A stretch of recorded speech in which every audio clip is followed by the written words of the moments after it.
Hello everyone, myself Anurag Mathur and welcome back to your own English channel English with Anurag. In the previous class we discussed about introduction with the help of simple present tense, and in the today's class we are going to take a very interesting topic which is also related to spoken English and application of simple present tense.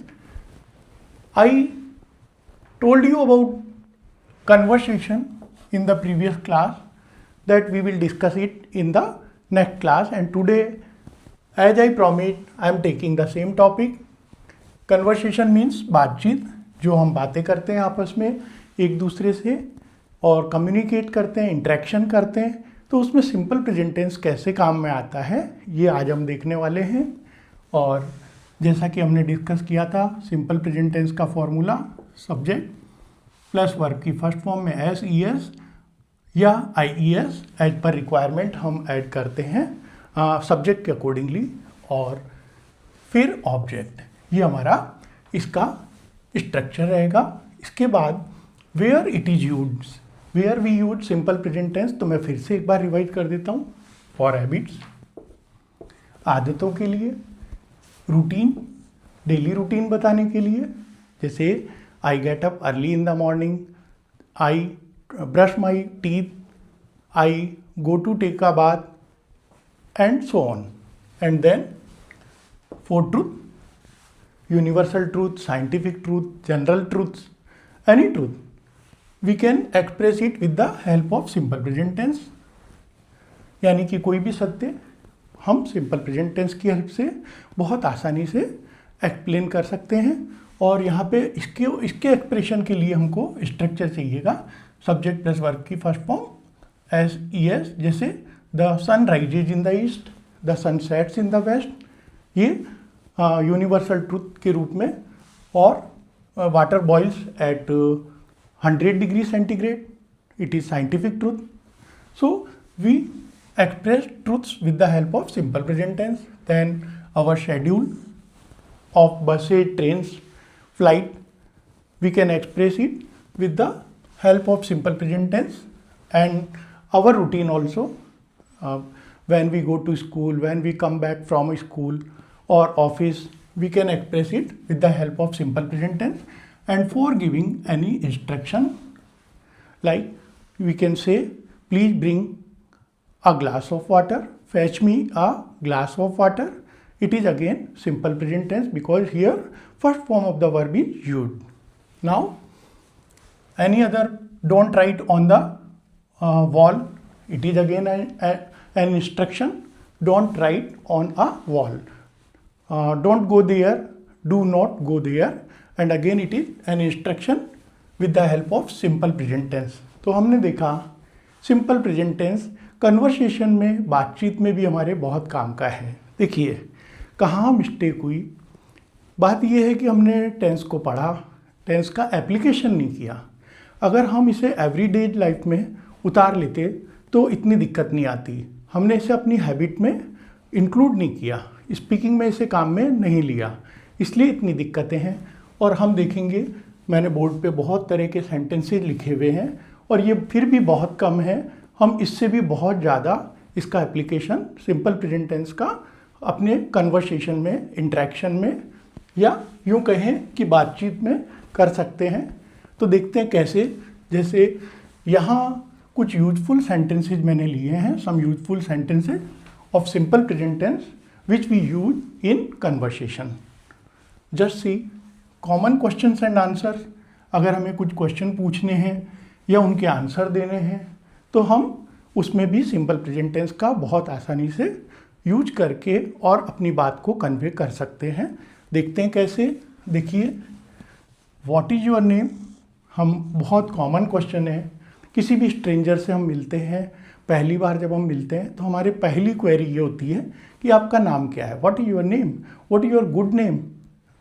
तो इस तरह का expression यहाँ पे हम देखेंगे कि एक क्वेश्चन वर्ड हमने डाला और WH क्वेश्चन वर्ड हमने पिक किया, that is what.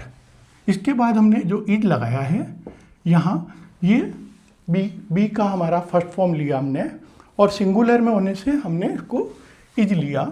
What is your good name, what is your name.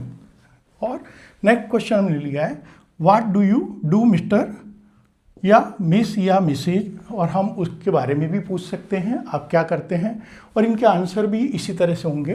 जैसे व्हाट इज योर नेम, सामने वाले को देख के हम एड्रेस करेंगे सर, अगर वो उम्र में बड़े हैं और हम उनको रेस्पेक्ट देना चाहते हैं तो सर, मैम, मैडम को हम शॉर्ट में मैम बोल सकते हैं, अच्छा लगता है। कॉलोक्यूअल में ये बहुत ज़्यादा चलन में है और हम इसे ही यूज करते हैं। यहाँ देखते हैं what is your name, sir my name is Anurag या आई एम अनुराग। ये दोनों ही टेंस जो हैं सिंपल प्रेजेंट टेंस में ही आते हैं, I am Anurag, my name is Anurag. इसके बाद आता है what do you do, sir I am a teacher, और mister Dinesh if I know his name और if I know about the person I can address him and say accordingly कि श्रीमान मैं ये काम करता हूँ, I am a teacher, I am a doctor, here I have written answer also, I am a student if you are a student. जैसा कि ज़्यादातर केसेज में हम देखते हैं कि स्टूडेंट्स को ज़्यादा इंट्रोडक्शन से गुजरना होता है और उनसे अक्सर उनका नाम पूछा जाता है, तो आप और उनका प्रोफेशन पूछा जाता है या स्टडी के बारे में पूछी जाती है कि वो क्या करते हैं, किसके लिए, अभी उनके एक्सपीरियंसेस पूछे जाते हैं। तो आई am a student, I am a teacher, I am a doctor, तो प्रोफेशन के लिए टीचर, डॉक्टर या जो भी आपका प्रोफेशन है हम आई एम के साथ बोल सकते हैं। I am a student, I am a teacher, I am a doctor, I am an engineer. वहाँ पे इतना ही ध्यान रखना होगा, I M an engineer, I am an advocate, because वहाँ पे आर्टिकल डिटर्मिनर को हमको थोड़ा सा ध्यान में रख के बताना पड़ेगा। अगर ए ई आई ओ यू यानी कि वाउल साउंड से शुरू हो रहा है तो उसके अकॉर्डिंगली हम एन लगाएंगे। अगर कॉन्सोनेंट साउंड से हमारा जो नाउन है वो आ रहा है तो हम उसमें ए का प्रयोग करेंगे, लेकिन दा नहीं लगता है। और यहाँ पे इतना ही ध्यान रखना है, जब हम पहली बार किसी को इंट्रोड्यूस करते हैं तो हम ए लगा के ही करते हैं। इसके बाद देखिए ऐसे भी इसका आंसर दे सकते हैं, I work as an engineer और I work as a senior teacher in, और आगे जहाँ भी आप करते हो आपका जो भी वर्किंग प्लेस है उसको बता सकते हैं, जो आपकी स्कूल का नाम या जो भी कुछ आगे आपके ऑफिस का नाम इसमें ऐड कर सकते हैं। आई स्टडी इन, और फिर वो भी आप बोल सकते हैं अपनी इंस्टीट्यूट का नाम। नेक्स्ट क्वेश्चन देखिए, वो भी सिंपल प्रेजेंट टेंस से ही आ रहा है, व्हाट डज ही डू। देखिए ये मैंने इसलिए दिया है ताकि आपको ये क्लियर हो जाए कि जब थर्ड पर्सन सिंगुलर आ रहा है, जैसे यहाँ आ रहा है ही, तो यहाँ पे हमको डू नहीं लगाना, अब हमें डज लगाना है। अगर ही, शी या कोई नाम आता है, अगर ये पूछा जाता है व्हाट डज रीना डू, तो यहाँ पे रीना क्योंकि एक गर्ल है, सिंगुलर है, तो यहाँ पे डज आएगा। और फिर उसका जो आंसर हम देंगे तो वो भी इसी तरह से आएगा, जैसे what does he do, he works, not work, यहाँ पे वर्क्स बोलेंगे क्योंकि थर्ड पर्सन सिंगुलर है और सिंपल प्रेजेंट टेंस से ही हम उसकी जॉब के बारे में या कंपनी के बारे में या काम के बारे में बताएंगे। तो यहाँ देखिए he works as a teacher, यहाँ पे व्हाट डज ही डू, आप किसी के बारे में जानना चाहते हैं तो आप ये क्वेश्चन पूछ सकते हैं। जब आप बातचीत करते हैं तो देखिए आपने नाम पूछा, आपने ये पूछा कि आप क्या करते हैं, और आपने आंसर भी इसी के साथ मैंने आपको बताया, तो इस तरह से आप अपना आंसर भी दे सकते हैं। जैसे मैंने बताया I work in, he works in, वहाँ पे वर्क्स हो जाएगा ही के साथ। इतना ही ध्यान रखना है क्योंकि हम यहाँ स्टडी कर चुके हैं कि थर्ड पर्सन सिंगुलर के साथ एस ई एस या आई ई एस लगेगा। थोड़ा सा हम ये भी देख लें कि ये जो आई ई एस है ये जनरली कैसे होता है, जैसे स्टडी एक वर्ड है। अब स्टडी में क्या होता है कि ये जो वाई आ रहा है ये इसके पहले एक कॉन्सोनेंट आ रहा है, तो जब किसी वाई के पहले कॉन्सोनेंट आ रहा है तो हम इसमें क्या करते हैं, इस वाई को हटाते हैं और S T U D I E S कर देते हैं। तो मैंने आपको ये एक्सप्लेन करके बताया कि ई एस या फिर अपन एस कहाँ लगा रहे हैं, जैसे गो है तो गो के बाद अगर अपन ऐसे एस लिख दें तो बड़ा अजीब भी लगता है। हम अगर जनरल देखें तो भी ये बहुत पढ़ने में अजीब लग रहा है। हम यहाँ पे ई एस जोड़ेंगे क्योंकि यहाँ पे जो है ये एक वाउल आ रहा है और उसके बाद में अपन ई एस जोड़ के इसको लिखेंगे गोज। लेकिन जैसे प्ले है, कॉन्सोनेंट पे एंड हो रहा है, लेकिन यहाँ पे वाई तो आ रहा है, लेकिन वाई के आगे क्या आ रहा है, वाउल आ रहा है ना। तो ऐसे केस में केवल ऐसे ही ऐड करना है प्ले का प्लेज, कब, जब वो थर्ड पर्सन सिंगुलर हो। तो थोड़ा सा मैंने आपको ये भी अच्छे से एक्सप्लेन करने की कोशिश की है कि वर्ब की फर्स्ट फॉर्म में एस, ई एस या आई एस कब जोड़ते हैं और हमें कहाँ किन बातों का ध्यान में रख के इसे लिखना होता है, क्योंकि जो राइटिंग में काम में ले रहे हैं उनके लिए बहुत ज़्यादा ज़रूरी हो जाता है कि वो उसको करेक्ट लिखें, और हमें वैसे भी इसकी अच्छी नॉलेज होनी चाहिए। तो आप थोड़ा सा इस चीज़ पे भी ध्यान दें। देखिए, क्योंकि अगर मैं सारी चीज़ों को इंक्लूड करूँगा तो कंटेंट बहुत बड़ा हो जाएगा और आप भी इतना टाइम स्पेयर नहीं कर पाएंगे इस चीज़ को देखने के लिए, तो इसलिए मैंने इसको छोटे छोटे टुकड़ों में डिवाइड कर दिया है। पर मैं उम्मीद कर रहा हूँ कि आप इसको अच्छे से देखेंगे, और अगर कोई चीज़ क्लियर नहीं हो पाती है तो इसे 2 बार देखिए, रिवर्स करके देखिए, और कोशिश करिए कि उस चीज़ को क्लियर करके वहाँ से हम आगे बढ़ें। और अगर आपको कोई डाउट रह जाता है तो प्रीवियस वीडियोज़ भी आप वॉच करते रहें। देखिए आगे, इसके बाद हमने लिया है third, when do you awake in the morning और गेट अप। देखिए, कब आप उठते हैं, when do you get up in the morning, when do you go to your office, ठीक है ना, when does he go to office, अगर वो हमें मुझे पूछना है वो कब जाता है, या when does mister Ram go to office, वहाँ पे mister Ram go to office होगा, ना कि गो, क्योंकि हमने ये देखा है कि ये मिस्टर राम वही थर्ड पर्सन सिंगुलर, तो वहाँ पे हमको गो का गोज करना है, और ये भी ध्यान रखना है कि ई एस लगा के करना है, GOES। तो इसका आंसर क्या होगा, ही गोज, यहाँ मैं लिखता हूँ आपके लिए, he goes to office at 10 AM in the morning भी कह सकते हैं, और इस तरह से हम इसका आंसर देंगे। और यहाँ पे जाने की बात है, रिटर्न की बात होती है, तो हम कहते हैं रिटर्न्स या कम बैक, कम्स बैक करेंगे अगर सिंगुलर है तो, जैसा कि ही के रेफरेंस में ही बात कर रहा हूँ मैं, ताकि आपको ज़्यादा गलतियाँ यही होती है सिंगुलर सब्जेक्ट में या थर्ड पर्सन सिंगुलर में। अदरवाइज हम वर्ब की फर्स्ट फॉर्म तो यूज करते ही हैं सिंपल प्रेजेंट टेंस में, बहुत सीधा सा टेंस है और कोई ऐसा कॉम्प्लिकेशन मेरे हिसाब से इसमें नहीं है, और इतना ज़्यादा काम में आता है, हमें इसे ज़रूर अच्छे से प्रिपेयर करना चाहिए, क्योंकि सारे जो ट्रुथ है, जो रूटीन है, क्वेश्चंस हैं, हम देख रहे हैं बहुत सारे क्वेश्चन इससे बनते हैं हमारी कन्वर्सेशन में। And when we start speaking it is very useful for us to learn simple present tense.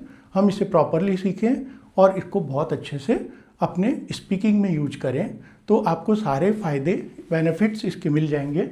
आपका ग्रामर कॉन्सेप्ट क्लियर हो गया, आपने स्पीकिंग भी सीख लिया, और आपको बहुत आगे इंग्लिश में इंटरेस्ट आने लगेगा अगर हम इसे प्रॉपरली लर्न कर लेंगे। तो आगे देखते हैं और सेंटेंस क्या बन सकते हैं सिंपल प्रेजेंट टेंस की हेल्प से, कन्वर्सेशन को ध्यान में रखते हुए। जैसे what is your daily routine. देखिए, मैंने पहले ही आपको, अगर आपने सुना हो ध्यान से सिंपल प्रेजेंट टेंस की जब हमने बात की थी, तो मैंने आपको कहा था हमारा डेली रूटीन हम सिंपल प्रेजेंट टेंस में ही बताते हैं। और यहाँ ये क्वेश्चन पूछा गया और इसका पूरा आंसर, मैं आपको एक बात और कहूँगा, आप अपना डेली रूटीन एक बार लिखें अच्छे से, सुबह उठने से लेके और सोने तक आप कौन कौन सी एक्टिविटी करते हैं, रफली आप एक बार उसको लिखें और फिर उसको आप पढ़ के देखें। आप देखेंगे कि उसमें वर्ब की फर्स्ट फॉर्म आ रही है और आई आ रहा है, इसलिए उसमें जनरली आपको SES IES नहीं लगाना है, क्योंकि आप अपने ही बारे में बता रहे हैं। आपको केवल वर्ब की फर्स्ट फॉर्म लिखनी है, और हेल्पिंग वर्ब की अगर ज़रूरत पड़ती है तो ज़्यादातर वहाँ डू ही आनी है, क्योंकि आई के साथ में हेल्पिंग वर्ब अगर हम लेते हैं तो डू आएगी, और इज अगर बी की फॉर्म फर्स्ट फॉर्म के रूप में ले रहे हैं तो इज लगा, आई के साथ एम लगना है, और इज नहीं आएगी, इज नहीं आना है, आर नहीं आना है, वहाँ पे आना है आई एम, ठीक है ना। तो हम देख रहे हैं, और एक बात और यहाँ पे मैं बता देता हूँ कि जब आप लिखते हो कि आई फिर वर्ब, जैसे मान लीजिए अपन लिखते हैं आई गो टू ऑफिस, और आगे आपको टाइम एट या अराउंड, अगर आप फिक्स नहीं है तो आप अराउंड भी यूज कर सकते हैं और फिर आगे टाइम मेंशन कर सकते हैं। तो इस तरीके से हम अपना रूटीन बताएंगे और in the evening, in the morning, इस तरह से हम इसको सेंटेंस को पूरा करेंगे। तो रूटीन बताने के लिए ये टेंस काम में आता है। How do you prepare T, ये एक मेथड है। How do you prepare food, how do you prepare anything which you can add any item, laddu, or you can ask any question with the help of how do you prepare, and then जो चीज़ आपको पूछनी है वो इसके आगे जोड़ दें और इसका आंसर भी सिंपल प्रेजेंट टेंस में ही आएगा। आप पूरे मेथड को जब आप एक्सप्रेस करोगे तो एक्सप्रेशन सारा सिंपल प्रेजेंट टेंस में ही आप बताएंगे कि इसके बाद ये करेंगे, इसके बाद हम ये करते हैं, फिर ये करते हैं, और यहाँ पे सब जगह सिंपल प्रेजेंट टेंस ही आना है। इसको भी आप लिख के देखें, कोई भी एक मेथड ले लें, टी वाला ही ले लें कि फिर ये लिया जाता है, फिर ये डाला जाता है, फिर इस तरह से किया जाता है। और डालने उंडेलने के लिए जो वर्ड आता है POUR, पाउर, छानने के लिए आएगा सीयू। तो ये जो है हम वर्ब्स यूज करके इसको पूरा कर सकते हैं। फिर आता है question, when does the bell ring, when does, यहाँ पे क्योंकि सिंगुलर ये सब्जेक्ट यहाँ पीछे है, घंटी कब बजती है, when does the bell ring, और इट रिंग्स, जब हम आंसर देंगे तो इट के साथ हम रिंग में एस जोड़ेंगे, इट रिंग्स एट 4 o'clock, 4 बजे घंटी बजती है। या इस तरह के जितने भी क्वेश्चंस हैं वो हम देखेंगे कि सब्जेक्ट को अकॉर्डिंगली हम हेल्पिंग वर्ब लगा के आंसर देंगे। इसके बाद है व्हेन डज द ट्रेन या बस लीव, कब बस जाती है, when does the bus leave depart, और ये भी एक तरीके से शेड्यूल में आ गया जिसकी बात हमने यहाँ की थी, फिक्स शेड्यूल। और यहाँ पे हम ये भी कह सकते हैं कि जैसे फ्लाइट टेक ऑफ करती है तो हम उसके बारे में भी पूछेंगे, तो यही पूछेंगे when does the flight takes off, वहाँ पे फिर एस हमको जोड़ना पड़ेगा क्योंकि सिंगुलर आ रहा है। यहाँ पे भी हमने देखा कि डज किया है हमने, और आंसर भी होगा क्योंकि इसका फिक्स टाइम होता है तो एट लगा के हम आंसर देंगे, एट 5 o'clock, एट 6:30, ये एट 6:15 और 6:15। टाइम जो है वो भी हम कैसे एक्सप्रेस करते हैं इंग्लिश में, मैं आपको अगली क्लासेज में अच्छे से समझाने वाला हूँ। आपको बस इतना ही करना है, चैनल को लाइक, शेयर और सब्सक्राइब करना नहीं भूलें, और साथ में जो चीज़ें मैं आपको बता रहा हूँ उनको अच्छे से आप समझें। कोई डाउट होने पे आप कमेंट करके और मुझे ज़रूर पूछें, और नेक्स्ट वीडियो जो आएंगे उनमें आपके एक एक क्वेश्चन का आंसर मैं दे दूँगा, ऐसा मेरा आपसे वादा है। और अभी मैं आपसे सिर्फ एक ही वादा चाह रहा हूँ कि आप किसी भी चीज़ को बिना स्किप करे अच्छे से देखें, पूरा वीडियो देखें। इसके बाद देखिए, इससे आपको देखिए बहुत सारे क्वेश्चन तो मैंने यहीं प्रोवाइड कर दिए हैं, और आप अगर देखेंगे तो आप भी खूब सारे क्वेश्चन इससे रिलेटेड बना लेंगे। देखते हैं आगे। How do you do, how do you do, हम ये हालचाल पूछने के लिए कह देते हैं how do you do mister Mathur, and answer is I am fine, thank you. हम एक चीज़ और ऐड करते हैं आगे, थैंक और दे देते हैं, I am fine, I am fit and fine, thank you. Fit and fine मतलब मैं बिल्कुल स्वस्थ हूँ और अच्छा हूँ, और आपको धन्यवाद, थैंक यू इसलिए देते हैं क्योंकि इंग्लिश वैसे बहुत पोलाइट लैंग्वेज है, और इसमें हम देखते हैं कि अगर आपका कोई हितैषी आपसे आपके हालचाल पूछ रहा है तो हम उसके लिए उसको थैंक भी देते हैं। इसमें एक चीज़ और है, how are you mister Mathur, how are you mister Sharma, how are you mister Rajesh, और आंसर क्या होगा, I am fine, I am okay, I am perfect, आप कुछ भी आंसर। और अगर आप ठीक महसूस नहीं कर रहे हैं, I am not feeling well, लेकिन ये सिंपल प्रेजेंट टेंस का एक्सप्रेशन नहीं है, इसलिए मैंने इसको इससे अपन इसको प्रेजेंट कंटिन्यूस टेंस में I am not feeling well, ये हम प्रेजेंट कंटिन्यूस में पढ़ेंगे क्योंकि इसमें वर्ब की आईएनजी फॉर्म आ रही है। आप जानते हैं सिंपल प्रेजेंट टेंस में तो केवल वर्ब की फर्स्ट फॉर्म आती है और उसमें एस या IES कभी कभी हम ऐड करते हैं सब्जेक्ट के accordingly. How is he now, अगर आप किसी की तबीयत पूछना चाहते हैं अब वो कैसा है तो हम इस तरह से पूछ सकते हैं। और how do you feel now, अब आपको कैसा लग रहा है, अब आप कैसा महसूस कर रहे हैं, how do you feel now, I am feeling better, ये फिर प्रेजेंट कंटिन्यूस में चला गया और ये इस टेंस में नहीं आता है। आने वाले टेंस में हम इसका आंसर पढ़ेंगे, वो इसलिए मैंने यह मेंशन नहीं किया, लेकिन क्वेश्चन हम सिंपल प्रेजेंट टेंस में ही पूछेंगे। How do you feel now, what is your hobby, और यहाँ पे आर लगाएंगे तो hobby, what are your hobbies, what is your hobby. अगर हम सिंगुलर में पूछना चाहते हैं तो mister Dinesh, miss Sharma what is your hobby, तो वहाँ आंसर आएगा my hobby is singing, my hobby is cooking और एनी अदर आंसर। लेकिन हम देखेंगे कि ज़्यादा है तो हम ज़्यादा हॉबीज अगर किसी के पास हैं और हम ज़्यादा जानना चाहते हैं व्हाट आर योर हॉबीज, तो हम अब ये भी हो सकता है what is your favourite subject, what is your favourite subject, आपका फेवरेट सब्जेक्ट कौन सा है, और व्हाट आर योर सब्जेक्ट्स, आपके कौन कौन से सब्जेक्ट चलते हैं, व्हाट आर योर सब्जेक्ट्स। तो हम इस तरीके से what is your optional subject, अगर आपने कोई ऑप्शनल सब्जेक्ट लिया है तो हम इस तरह से पूछ सकते हैं। और ये भी पूछ सकते हैं व्हाट इज़ योर ब्रांच, अगर कोई व्यक्ति की अलग अलग ब्रांच में काम करते हैं और वहाँ आपको पता है कि इस तरह के कोर्स में ब्रांच है, तो हम ये भी क्वेश्चन रख सकते हैं।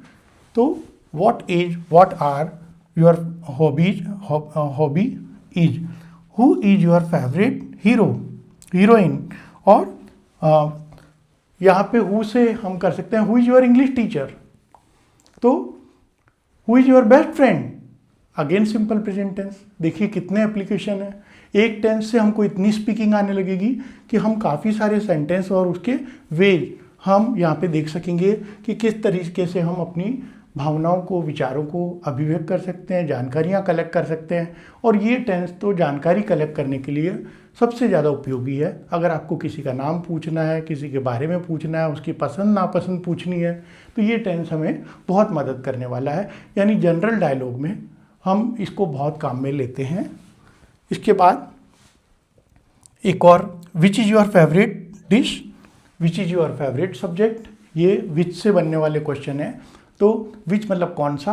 देखिए यहाँ मैंने आपको कहा था कि मैं वोकेबलरी भी आपको साथ ही देता जाऊँगा। तो सबसे पहले हम क्वेश्चन वर्ड से भी इंट्रोड्यूस हो गए कि जब हम कम्युनिकेशन करेंगे तो हमें क्वेश्चन वर्ड चाहिएगा। वाट, वैन, तो वाट मतलब क्या, वैन डू यू अवेक, कब गेट अप, तो वैन यहाँ बता रहा है कब। हाउ कैसे, यहाँ हाउ का प्रयोग भी मैंने 2-3 बार दिया है। हु का मतलब कौन, और बाय होम का मतलब किसके द्वारा। तो इस तरह के क्वेश्चंस जो हैं वो हम पूछते हैं। आगे हम देखते हैं कि ये सारे जो हमने क्वेश्चन वर्ड के साथ में जो है सिंपल प्रेजेंट टेंस का यूज करते हुए कम्युनिकेशन में इसको अप्लाई करके देखा। अब हम देखते हैं कि जनरल सेंटेंसेस जो इट की हेल्प से हम बना लेते हैं सिंपल प्रेजेंट टेंस में और बहुत ज़्यादा काम में लिए जाते हैं। मैं आपको ये बताता हूँ कि सिंपल प्रेजेंट टेंस में इज को यूज करके हम इट के साथ में और बना लेते हैं सिंपल प्रेजेंट टेंस के ऐसे सेंटेंसेस जो हम बहुत बोलते हैं और बहुत काम आता है स्पोकन इंग्लिश में। इट्स गुड, ये बहुत अच्छा है, it's good, it's very bad, it's fine. अगर आपको कोई हैबिट या कोई काम किसी का बुरा लगता है, कोई बात बुरी लगती है, oh it's very bad, I don't like it. I don't like it भी ये है कि मुझे ये पसंद नहीं है, सिंपल प्रेजेंट टेंस है। यहाँ पे it's very fine, it's fine, ये बहुत अच्छा है। इस तरीके से हम it's very tasty, it's very delicious, it's very pleasant, बहुत सारे हो जाएंगे। टाइम पूछने के लिए व्हाट्स द टाइम हमने यहाँ पे देखा था, और व्हाट्स द टाइम का आंसर व्हाट्स द। देखिए एक चीज़ और एक्सप्रेस कर देता हूँ मैं यहाँ पे, यहाँ ये बहुत ज़रूरी हो जाएगा। ये एक्सप्रेशन क्या है, व्हाट्स, और एक है व्हाट इज, दोनों ही एक ही है। उसका एब्रीविएटेड फॉर्म हम शॉर्ट में हम जब हम लिख रहे हैं तो व्हाट्स करके लिख रहे हैं, और वो कॉलोक्यूअल है, वो कम्युनिकेशन में हम उसको व्हाट इज नहीं बोल के व्हाट्स बोलते हैं, और इट्स बोलते हैं इट इज को। जब हम इट्स बोल रहे हैं, इट का मतलब हम बोल रहे हैं इट इज। डोंट बोल रहे हैं, इसका मतलब do plus note don't. Doesn't, does plus note हम उसको शॉर्ट में बोलेंगे doesn't. Don't, it's, what's, what's the time, तो इसका मतलब ये है कि हमने व्हाट और इज को व्हाट्स योर नेम, देखिए ये वाला व्हाट्स योर नेम, तो व्हाट इज नहीं कहा और व्हाट्स कह दिया हमने, तो वो वही चीज़ है। और यहाँ पे और देखिए टाइम पूछा, what's the time, it's 10 o'clock। और अगर आपको कुछ पूछना है, आपको ठीक नहीं लगा और आप सामने वाले को कहना चाह रहे हो ये ठीक तो नहीं है, तो हम कहेंगे इज इट ओके, क्या ये ओके है, क्या ये ठीक है? और आंसर हो सकता है no it isn't, yes it is. और इट इज की जगह फिर हम कह सकते हैं यस इट्स, है ना, it's okay, yes it's okay. It's time to sleep, it's very pleasant, बहुत सुहावना है। आई लाइक इट, मुझे ये पसंद है। देखिए पसंद नापसंद के लिए आप जब भी बताएं I like it, I like red colour, I like this car, आप अपनी चॉइसेस इसके माध्यम से बता सकते हैं। इसके बाद आई वांट इट, यहाँ पे भी वांट क्या है, वर्ब की फर्स्ट फॉर्म है, आई सब्जेक्ट है, इट ऑब्जेक्ट है। इट्स डिलीशियस यानी इट इज डिलीशियस, इट ये स्वादिष्ट है। तो हम इस तरीके से कोई खाना अगर आपको पसंद आता है, कोई डिश पसंद आती है, you can say it's very delicious, it's very tasty. इसके बाद इट्स वेरी इंपॉर्टेंट, ये बहुत ज़रूरी है। इट्स नेसेसरी, तो ये भी हम इसमें कह सकते हैं जब आपको कोई it's very important matter, it's very confidential, अगर आपको ये कहना है कि ये बहुत गोपनीय है, इट्स वेरी कॉन्फिडेंशियल। और जब आपको ये कहना है is it good for you, इस तरह का प्रश्न हम बना सकते हैं कि क्या तुम सोचते हो ये तुम्हारे लिए अच्छा है, is it good for you. I don't think that it is good for you, same expression, है ना। तो हम स्पोकन इंग्लिश में किस तरह से सिंपल प्रेजेंट टेंस का ज़्यादा से ज़्यादा यूज करके बहुत अच्छे से कम्युनिकेट कर सकते हैं, इंटरेक्शन कर सकते हैं, सामने वाले से बात कर सकते हैं। तो इन चीज़ों को हम जितना ज़्यादा जानेंगे, the day will come when you will start using them in your speaking, और वो आपको बहुत अच्छा फील देगा और अच्छा आपको वहाँ पे लगेगा जब आप इंग्लिश में टॉक कर पाएंगे। इसके बाद देखिए डू डच की हेल्प से, do you know how to, जब कोई प्रोसेस की बात होती है तो हम बहुत कहते हैं कि do you know how to prepare it, how to do it, how to use it. तो कोई भी चीज़ हमको पूछनी है तो डू यू नो करके हम पूछ सकते हैं। Do you like it, do you like this idea, do you like this book. और डू यू लाइक इट का मतलब क्या आपको ये पसंद है, और हम डू से प्रश्न बना के, और क्योंकि हमने देखा था आई यू और वी प्लूरल सब्जेक्ट के साथ में हम डू हेल्पिंग वर्ब लेंगे, तो यहाँ हमने लिया है। और डोंट और डजंट, ये भी हमने देखा है। डोंट यू थिंक हम बहुत बोलते हैं, कई बार हम कहते हैं कि don't you think that it is not good, don't you think that it is wastage of money, it is wastage of money, again पूरा सिंपल प्रेजेंट टेंस है।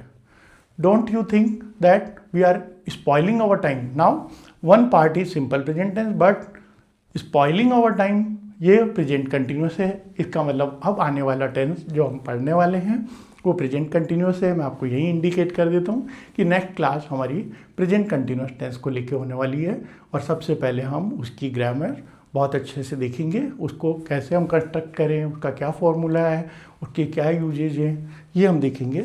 लेकिन अभी फ़िलहाल एक और मैं ले रहा हूँ इसमें सिंपल प्रेजेंट में डोंट और डजंट। यहाँ पे डोंट यू थिंक, और इसका आंसर हो सकता है येस आई डू और no I don't. Do you like it, no I don't like it. और एक और चीज़ है I don't smoke, do I, ये टैग क्वेश्चंस भी बनते हैं और ये किसी चीज़ पे जोर देने के लिए बनते हैं। मैं स्मोक नहीं करता, क्या मैं करता हूँ? और मैं आपसे कहलाना चाह रहा हूँ कि मैं नहीं करता हूँ। I don't tell a lie, do I, यहाँ पे कहना ही मैं आपसे कहलवाना चाह रहा हूँ कि नहीं, आप नहीं झूठ बोलते हैं, आप हमेशा ट्रुथ ही बोलते हैं। तो इस तरीके से हम इसको स्पीकिंग में काम में लेते हैं, इंटरेक्शन में हम इसे बहुत अच्छे से अपनी भावनाओं को अभिव्यक्त करने में काम में लेते हैं। सिंपल प्रेजेंट टेंस हमारे लिए बहुत यूजफुल है and I hope you enjoyed the class. तो उम्मीद करता हूँ कि आज की इस क्लास में जो हमने सिंपल प्रेजेंट टेंस को लेके बात की है कि कैसे हम सिंपल प्रेजेंट टेंस का यूज कन्वर्सेशन में करें, मैं अच्छे से एक्सप्लेन कर पाया हूँगा। और नेक्स्ट क्लास में we will meet with the present continuous tense. Don't forget to like, share and subscribe my channel. Thank you for watching carefully. Meet you soon in the next video. Bye. Have a great time.